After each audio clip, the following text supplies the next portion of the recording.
There's a number NASA does not like saying out loud. Somewhere above 40,000 and climbing every month sits the count of near-Earth asteroids we have finally managed to track. But that number is not the one that should worry you. The one that should worry you is invisible, because for every rock we have mapped, scientists admit there are thousands more moving through the dark, the T nobody has ever seen. And in February 2026, in a quiet auditorium in Phoenix, NASA's own planetary defense chief stood in front of her peers and said something that was never meant to sound like a confession. It sounded like one anyway. Her name is Dr. Kelly Fast, and her title is almost bureaucratic, Acting Planetary Defense Officer, NASA's Center for Near-Earth Object Studies. But the words she chose that day were not bureaucratic at all. Addressing the American Association for the Advancement of Science, she said that what keeps her awake at night is not the asteroids we know about, it is the ones we don't. Read that again. This is the woman whose entire job is to find city-killing space rocks before they find us, and she is telling scientists on the record that the biggest threat is the one currently sitting outside every telescope's field of view. That is not a throwaway line. That is a warning dressed up as small talk. Here's what most people watching the news that week did not understand. NASA is not worried about the giant asteroids, the mile-wide planet killers from the movies. Those are almost entirely mapped, tracked, and accounted for. Their orbits calculated centuries into the future. NASA is not worried about the tiny ones either. The car-sized fragments that burn up harmlessly in the atmosphere every single day without anyone noticing. The real danger sits in the middle.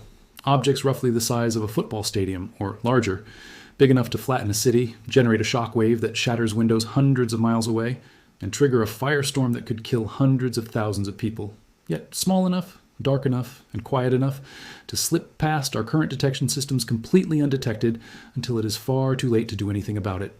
And this is where it gets worse, because unlike a hurricane, an asteroid gives you no radar signature building over days. It gives you no pressure system to track. Depending on its trajectory and how dark its surface is, a city killer could be discovered with weeks of warning, or with almost none at all. In 2013, a rock barely 20 meters wide slipped in over Chelyabinsk, Russia, completely undetected until it exploded in the atmosphere with the force of roughly 30 Hiroshima bombs, injuring over 1,000 people from shattered glass alone. Nobody saw it coming. Not one telescope on Earth flagged it in advance. That was a small one. Now scale that scenario up by a factor of 10, and you start to understand what NASA's planetary defense chief is actually afraid of when the cameras are off. But here's the part almost nobody connects to that Phoenix speech, and it is the part that turns a scary quote into a genuine geopolitical timeline. Just over a year earlier, in December 2024, astronomers discovered something called 2024 YR4. At first, it looked like routine cosmic housekeeping, another rock, another entry in the catalog.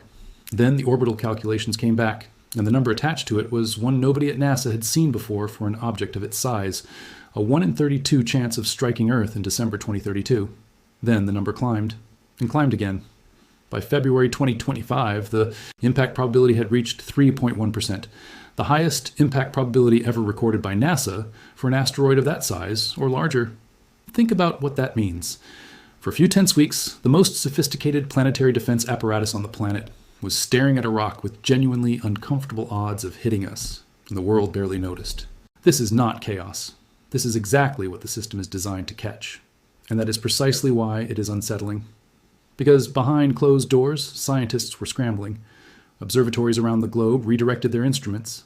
NASA brought in the James Webb Space Telescope, one of the most expensive and sought-after scientific instruments ever built, and pointed it directly at 2024 YR4 to refine its orbit with extreme precision.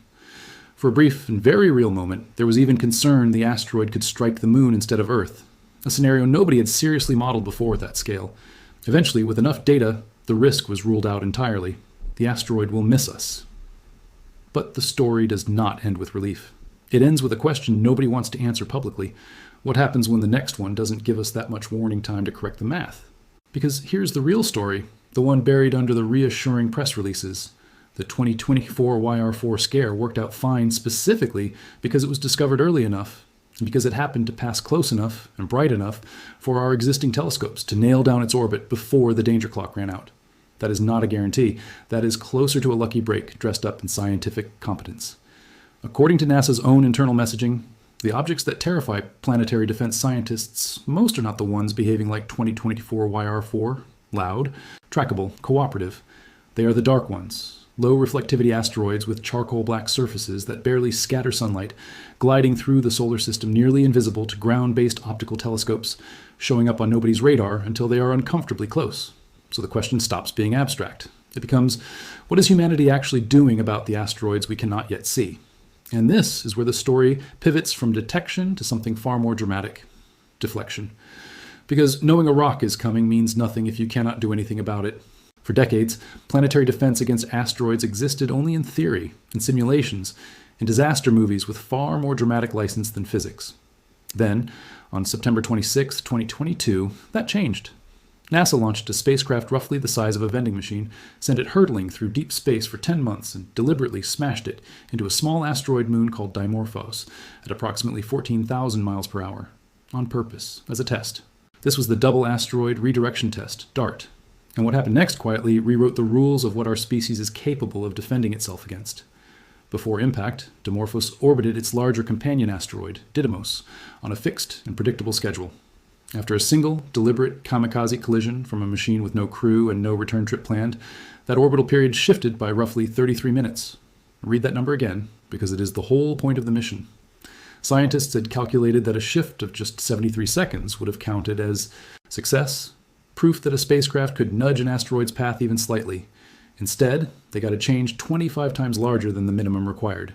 For the first time in recorded history, a human being changed the trajectory of a celestial object deliberately, and it worked far better than anyone dared plan for.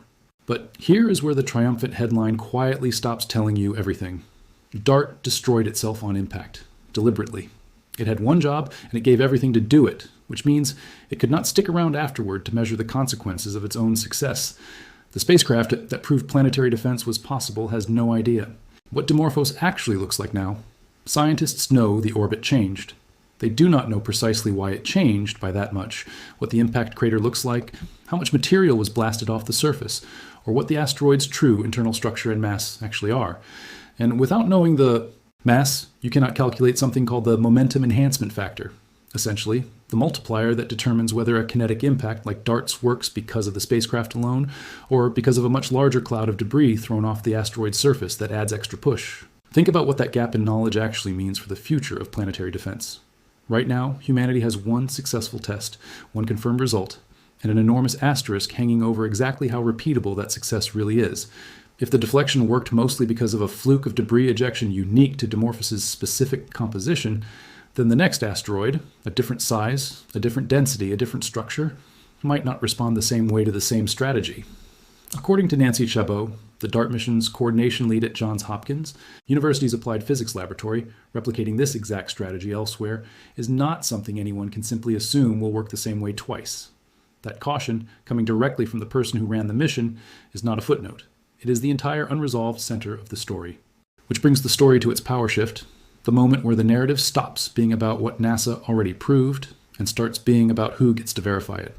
Because NASA is not the one closing this knowledge gap. Europe is. In October 2024, the European Space Agency launched a spacecraft called Hera from Cape Canaveral atop a SpaceX rocket on a multi-year journey specifically designed to go back to the crime scene DART left behind. Hera is scheduled to arrive at the Didymos Dimorphos system in late 2026, carrying instruments built to do everything DART could not. Measure Dimorphos' mass precisely, map the impact crater in high resolution, study the internal structure of the asteroid, and finally calculate that missing momentum enhancement number with real data instead of models and guesswork. And this is where everything changes, because the outcome of Hera's mission will effectively decide whether humanity's first planetary defense success becomes a repeatable, reliable technique or a beautiful, expensive coincidence. Patrick Michel, Hera's principal investigator, has openly admitted that DART succeeded so completely that scientists are now left with almost no idea what the asteroid actually looks like today. There are competing models. One predicts a clean, well-defined crater. Another predicts a moonlet that was fundamentally reshaped, its surface scattered with boulders thrown loose by the force of impact. Both models currently fit the limited data available. Only Hera's arrival will settle which reality is true. Until then, the entire foundation of modern planetary defense strategy rests on an answer nobody has yet confirmed. Now overlay that uncertainty onto the asteroid that has haunted headlines longer than almost any other object in the solar system, Apophis. Named after the Egyptian god of chaos, this asteroid, roughly 1,100 feet wide, has terrified astronomers on and off for over 2 decades. When it was first discovered in 2004, calculations suggested a disturbing chance it could strike Earth in 2029. That risk was eventually ruled out, but then attention shifted to 2036, ruled out again, then to 2068. For years, Apophis sat on what scientists call the risk list, a rare and unwelcome distinction, because unlike most objects, its orbit kept intersecting scenarios that could not be immediately dismissed. But here's the twist that matters right now, in this exact window of time. Apophis is about to make one of the closest approaches by an asteroid of its size in recorded history, passing within roughly 20,000 miles of Earth on April 13, 2029, closer than many satellites orbit the planet. Radar observations taken during recent approaches have finally allowed scientists to rule out any impact risk for at least the next 100 years, officially removing Apophis from the risk list entirely. That should be reassuring, and it is, but think about what it actually reveals. It took over 20 years, multiple close approaches, and increasingly sophisticated radar technology to fully clear a single well-known, well-tracked, cooperative asteroid. Now imagine applying that same level of scrutiny to the thousands of dark, undiscovered objects Dr. Kelly Fast said keep her up at night. We do not have 20 years of margin for the ones we haven't found yet. This is exactly the gap NASA is racing to close with its next major weapon in this story. Not a spacecraft that destroys itself on impact, but one built purely to see. It's called the NEO Surveyor, and it represents NASA's first space telescope purpose-built from the ground up for planetary defense. Unlike ground-based observatories, which are blinded by weather, daylight, and the glare of the sun, NEO Surveyor will operate from deep space, stationed at a gravitationally stable point nearly 1 million miles from Earth, scanning the sky in infrared wavelengths designed specifically to catch the heat signatures of dark, hard-to-see asteroids that reflect almost no visible light at all. In other words, it is built to hunt for exactly the kind of object Fast said terrifies her most. Congress mandated back in 2005 that NASA locate at least 90% of potentially hazardous near-Earth objects, larger than 140 meters, the size threshold for regional devastation. 2 decades later, that mandate is still nowhere near complete. And NEO Surveyor is the tool built to finally close that gap with a planned 5-year survey designed to find at least 2/3 of the objects still hiding in the dark. But here's the tension that nobody likes to say out loud on official NASA broadcasts. The telescope is not scheduled to launch until no earlier than September 2027. That means for every month between now and then, the exact blind spot Dr. Fast described in Phoenix remains wide open, uncorrected, unmonitored by the one instrument specifically designed to fix it. And this is where the story stops being purely scientific and becomes something closer to a test of institutional will.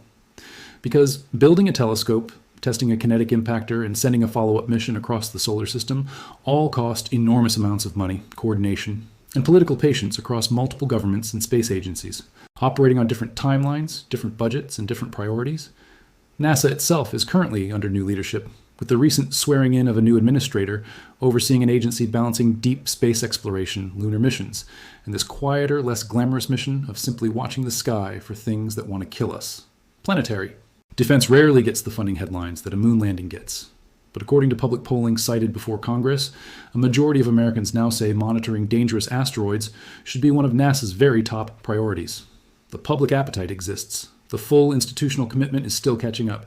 So where does that leave us right now in the middle of 2026? Humanity has one confirmed successful test of asteroid deflection, DART, that worked spectacularly well, but destroyed the only evidence of exactly how and why.